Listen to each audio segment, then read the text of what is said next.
पिलामाने मु Abhipsa welcome to science career hub student तुम मानक दरकार थिला जे 7 दिन रे आमे गणित रे केमिति 80% रु अधिक 80 मार्क रु अधिक रखिबो मैम सेमिति वीडियो नै के आसो तो सेति देखो पिलाने मु तमरो केमिति तमे जदि तुमर 13 फेब्रुआरी भी तुम गणितर पढ़ावा रिविजन स्टार्ट कर केमी 80% रु अधिक मार्क आने ताकू नहीं तुम वीडियो नहीं आसी तुम मेन लक्ष्य कौन टेन्थ पाई केमी आम 13 फेब्रुआरी पढ़ले भी भल मार्क आने तापर कौन करवा आम जो मु स्ट्राटेजी आनी बेसिकाली तुम बुक रो कॉन्सेप्ट आउ एक्सरसाइज तुम परीक्षा दर्पण हाई प्रोबाबिलिटी एमसीक्यू तुम जी एमसीक्यू रही ना पिला माने तुम ट्राए कर तुम परीक्षा दर्पण एमसीक्यू करने को देखो तुम मार्क्स भल आसो तो तुम परीक्षा दर्पण और तुम टेस्ट पेक को फाइनाली एवं प्रिपेयर कर तुम 80 मार्क रु अधिक मार्क डेफिनेटली आस देख पिला माने एबे कम समय आम पाखे कम अच्छी से तुम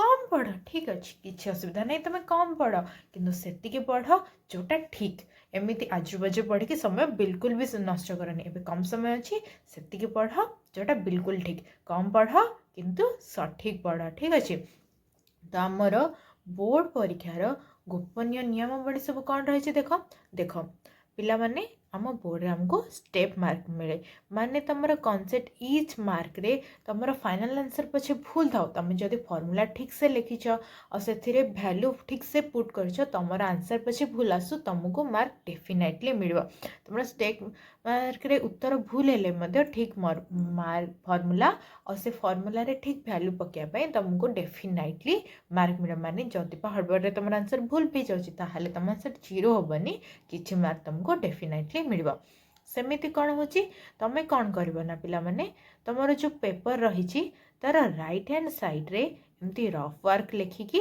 तुम रफ वर्क कर जोठी क्वेश्चन रही क्वेश्चन ठीक राइट साइड रे पछरे नुह पिला माने ठीक राइट साइड रे रफ वर्क लेखिकी तुम मार्जिन देकी लिख जी तुम रफ कम से कर कौन करिया पिला माने तुमर जो ओएमआर सीट रही सेठी जो गोल रही प्रकृत एमती करेक्टली गोल कर ना से क्रॉस कर ना से ठीक चिन्ह दब ना ताको पार्शियली भर्ती कर एमती कले कौन हम तुम ओएमआर सीट इनभैलिड हो कौन कर भल से फिलअप कर आ सब पिला माने ब्लू किंबा black ball point pen use कर ठीक अच्छे तापर कौन कर तुम प्रथम और द्वितीय दिन स्ट्राटेजी कौन रोचे पिला माने तुम प्रथम और द्वितीय दिन में तुम ट्राए कर बीजगणित और परिसंख्यान को पढ़ की कम्प्लीटली सारे तुम मेन फॉर्मूला कौन रोचे जोटार बेसी क्वेश्चन आछी D is equal to B square minus 4ac सेमिति तुम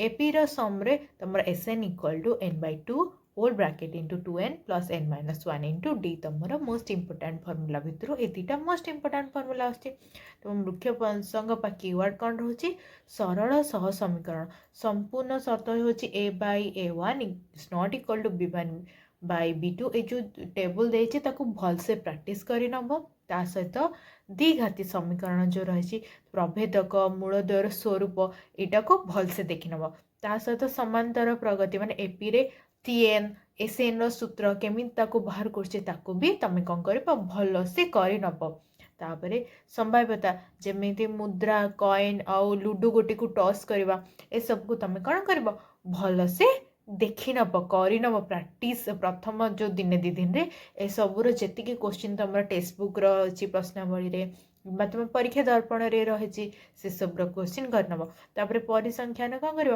3 into median equal to mode plus 2 into mean ए सब भी तुम भल से करनब स्ट्राटेजी कौन परीक्षा दर्पण ही एमसीक्यू उपरे फोकस कर एबे पिला माने को अन्य आड़े चिंता करनी परीक्षा दर्पण को ही फोकस कर कारण तुम परीक्षा दर्पण ही तुम 70 ରୁ 80% क्वेश्चन आ जाए से एबे फिलहाल जेहेतु समय कम अच्छी तुम परीक्षा दर्पण जी एमसीक्यू रही फोकस कर देखिए तुम मार्क्स बहुत भल आसो एमती तृतीय और चतुर्थ दिन कौन कर तृतीय और चतुर्थ दिन तुम ज्यामिति और अंकन उपर तुम पूरा तुम कंसंट्रेशन आनिबो से कौन कर सबुठू इम्पोर्टाट जोटा तुम बिल्कुल भी छाड़बनी सेटा हला तुम थालिस उपपाद्य तुम पाइथागोरस उपपाद्य वृत्तर स्पर्शक आपको तुम पिला माने भूल भी ଭୁଲରେ ବି ଭୁଲିକି ଛାଡ଼ିବନି। ତମେ କାହାକୁ ବି ଛାଡ଼, ଏଇ 3ଟା ଜିନିଷ ବିଲକୁଲ ବି ଛାଡ଼ିବନି। ତାପରେ ଅଙ୍କନକୁ ସେମିତି ଆସିଲେ କ'ଣ ଦେଖିବ? ବୃତ୍ତର ସ୍ପର୍ଶକ, ତ୍ରିଭୁଜର ପରିବୃତ୍ତ ଅନ୍ତର୍ବୃତ୍ତ ଅଙ୍କନକୁ ଭଲସେ ଭଲ ଭାବରେ ତମେ ଦେଖିକି କରିକି ଯିବ। ତାପରେ ଏକ୍ସପର୍ଟ ଟିପ୍ କ'ଣ? ଅଙ୍କନରେ ଆର୍କ ଚିହ୍ନ ଗୁଡ଼ିକୁ ଲିଭାନ୍ତୁନି।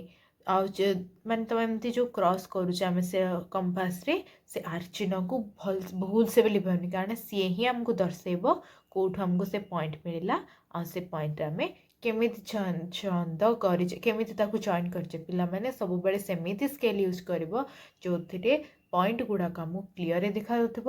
ପେନସିଲ୍ HB ପେନସିଲ୍ ୟୁଜ୍ କରିବ। ପେନସିଲ୍କୁ ଏକ୍ଜାମ୍ ପୂର୍ବରୁ ସବୁବେଳେ କ'ଣ କରିବ? ଧାର କରି ନେବ। କିଛି ପିଲାମାନେ ଜାଣିଛ କ'ଣ କରନ୍ତି? ତାଙ୍କ ପେନସିଲ୍ର ଯେଉଁ ମୁନ ଏକ୍ଜାମ୍ରେ ଭାଙ୍ଗି ନଯାଉ ବୋଲି ତାପରେ ଅନ୍ୟ କଲମର କ୍ୟାପ୍ ଲଗାଇ ଦିଅନ୍ତି। ସେଇଟା ମଜାଳିଆ ଲାଗିଲେ ବି ବହୁତ ହେଲ୍ପ କରେ। ଆମର ପେନସିଲ୍ ଭାଙ୍ଗେନି, ଆମ ଏକ୍ଜାମ୍ ଟାଇମ୍ରେ ଆମକୁ ହେଲ୍ପ ହୁଏ। ସେମିତି ବି ତୁମେ କରିକି ପୂର୍ବ ଦିନରୁ ରଖିନେବାଟା ଭଲ ହେବ। ଆଉ ସାଥିରେ କଟର ଆଉ ତୁମର ରବର ନେବାକୁ ବିଲକୁଲ ବି ଭୁଲିବନି। ତାପରେ କ'ଣ କରିବ? ପାଠ୍ୟ ପୁସ୍ତକରୁ ହିଁ ଉପପାଦ୍ୟ ପ୍ରମାଣକୁ ପାଠ୍ୟ ପୁସ୍ତକରେ ଯେମିତି ଦେଇଛି ତାକୁ ହିଁ ଭଲ କରିବ। ନିଜ ମନରୁ ଲେଖିବନି। ଯଦି ଏ ସମୟରେ ତୁମେ ବୁଝି ବି ପାରୁନ ତାହେଲେ ଘୋଷି ନିଅ, କିଛି ଅସୁବିଧା ନାହିଁ। କିନ୍ତୁ ଫିଲହାଲ ଥାଲେସ୍ ଆଉ ପାଇଥାଗୋରାସ୍ ଉପପାଦ୍ୟ ଯଦି ପାରୁଛ, ଯଦି ମନେ ରହୁନି ଆଟଲିଷ୍ଟ ଘୋଷି ଦିଅନ୍ତି ପିଲାମାନେ। ଠିକ୍ ଅଛି। ତୃତୀୟ ଆଉ ଚତୁର୍ଥ ଦିନ କଥା। ଏବେ ଆସିବ ଆମର ପଞ୍ଚମ ଦିନ, ମାନେ ପରିମିତି ଆଉ ତ୍ରିକୋଣମିତିରେ ପଞ୍ଚମ ଦିନରେ ତମେ ଫୋକସ୍ କରିବ। ତ କ'ଣ କରିବ ସେଦିନ? ମୁଖ୍ୟ ପ୍ରସଙ୍ଗ ରହିବ କ'ଣ ତମ ପରିମିତିର? ସିଲିଣ୍ଡର, କୋନ୍, ଗୋଲକର ପୃଷ୍ଠତର, କ୍ଷେତ୍ରଫଳ, ଆୟତନ ଉପରେ ପଢ଼ିବାକୁ ସେଦିନ ଟ୍ରାଏ କରିବ। ତାପରେ ପିଲାମାନେ ଆଉ ଗୋଟେ ଆଲର୍ଟ ମୁଁ ଦେଉଛି, ତମେ ଫର୍ମୁଲା ଯେତେ ମନେ ରଖ। ବହୁତ ପିଲା କ'ଣ କରନ୍ତି? ଫର୍ମୁଲା ତ ପାଇ ଆର୍ ସ୍କୋୟାର, 4/3 ପାଇ ଆର୍ ସ୍କୋୟାର ଏମିତି ମନେ ରଖିଦିଅନ୍ତି, କିନ୍ତୁ ପାଇର ଭ୍ୟାଲୁ ସବୁ ପିଲାମାନେ ଭୁଲି ଯାଆନ୍ତି। ତ କ'ଣ ତ ମୁଁ ଏବେଠୁ ମୁଁ କହିଦେଉଛି ପିଲାମାନେ, ପାଇର ଭ୍ୟାଲୁ 22/7 କିମ୍ବା 3.14 ବୋଲି ମନେ ରଖିକି ଯାଇଥିବ। ଏଇ ଭୁଲ କେବେ କରିବନି ଯେ ପାଇର ଫର୍ମୁଲା ମନେ ରଖିକି ଯାଇଛ, ସେଠି ପାଇର ଭୁଲ ହିଁ ଭୁଲି ଯାଇଛ। ସେମିତିଆ ଭୁଲ କେବେ ବି କରିବନି। ତ୍ରିକୋଣମିତିର କ'ଣ ସେମିତି ଫୋକସ୍ ପଏଣ୍ଟ ରହିବ? ଉଚ୍ଚତା, ଦୂରତା, ହାଇଟ୍, ଡିଷ୍ଟାନ୍ସ ମୂଲ୍ୟମାନେ ମନେ ରଖ। ତାପରେ ତୁମର ଟେନ୍ ଥିଟା, ସାଇନ୍ ଥିଟାର ଯେଉଁ ଟେବୁଲ୍ ରହିଛି ତାର ଭ୍ୟାଲୁ ମନେ ରଖ। ତ୍ରିକୋଣମିତିରେ ପିଲାମାନେ କ'ଣ କରନ୍ତି? ଟେନ୍ ଥିଟା, tan 60, ସାଇନ୍ 60 ଏହାର ଭ୍ୟାଲୁ ଭୁଲିକି ଯାଆନ୍ତି, ଯାହାଫଳରେ ତାଙ୍କର କ'ଣ ହୁଏ? ପୁରା କୋଶ୍ଚିନ୍ଟା ଭୁଲ ହେଇଯାଏ। ସେଥିପାଇଁ କ'ଣ କରିବ? ତା ଭ୍ୟାଲୁକୁ ସେଦିନ ଆଟଲିଷ୍ଟ ଭଲସେ ମନେ ରଖିନେବ। ତାପରେ କ'ଣ ଅଭିଭେଦ, ଯେମିତି sine square theta plus cos square theta equal to 1, ସେମିତି ଆର ଯେତିକି ତୁମର ଅଭିଭେଦ ରହିଛି ତାକୁ ଭଲସେ ପ୍ରାକ୍ଟିସ୍ କରିନେବ।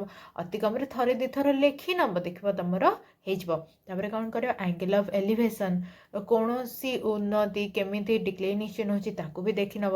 ତାପରେ ନିଜର ଗୋଟେ ଫର୍ମୁଲା ସିଟ୍ ପ୍ରସ୍ତୁତ, ଷ୍ଟ୍ରାଟେଜି ଫର୍ମୁଲା ସିଟ୍ ନିଜର ଯେଉଁ ବନେଇଥିବ ଯଦି ଠିକ୍ ଅଛି, ଯଦି ବନେଇନ ସେଦିନ ବନେଇଦେବ ଯେ ମୁଁ ଏକ୍ଜାମ୍ ପୂର୍ବରୁ ଜଷ୍ଟ କ'ଣ ସେ ଫର୍ମୁଲା ରହିବ ଯେଉଁଟା ଜଷ୍ଟ ମୁଁ ଏମିତି ଆଖି ପକେଇ ଦେଇକି ଯିବେ। ତାପରେ ଆସିଲା ତୁମର ଷଷ୍ଠ ଆଉ ସପ୍ତମ ଦିନ, ଯେଉଁଟାକି ତୁମର ଅନ୍ତିମ ପ୍ରସ୍ତୁତ ପ୍ରଣାଳୀ, ମାନେ ଫାଇନାଲ ରିଭିଜନ୍। କ'ଣ କରିବ ସେଦିନ?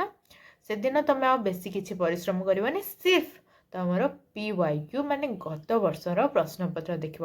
ପରୀକ୍ଷା ଦର୍ପଣରୁ ବିଗତ ବର୍ଷର ପ୍ରଶ୍ନପତ୍ର ସବୁ ସମାଧାନ କରିବ। ତୁମର ଯେଉଁ 2 ଘଣ୍ଟା 45 ମିନିଟ୍ ରହିଛି, ସେ 2 ଘଣ୍ଟା 45 ମିନିଟ୍ ଦେଇକି ଟାଇମ୍ ଦେଇକି ଘଣ୍ଟାରେ ତୁମେ ବସିକି ତୁମର ପୁରୁଣା ବର୍ଷର ପେପର୍ ସଲ୍ଭ କରିନେବ। ଦେଖିବ ତୁମ ଭିତରେ କନଫିଡେନ୍ସ ଆସିଯିବ। ଠିକ୍ ଅଛି। ତାପରେ ତୁମର ସପ୍ତମ ଦିନ ଯେଉଁଟା ଚୂଡ଼ାନ୍ତ ରିଭିଜନ୍, କ'ଣ କରିବ? ସମସ୍ତ ସୂତ୍ର ଫର୍ମୁଲା ଥରେ ଲେଖିକି ଅଭ୍ୟାସ କରିନେବ।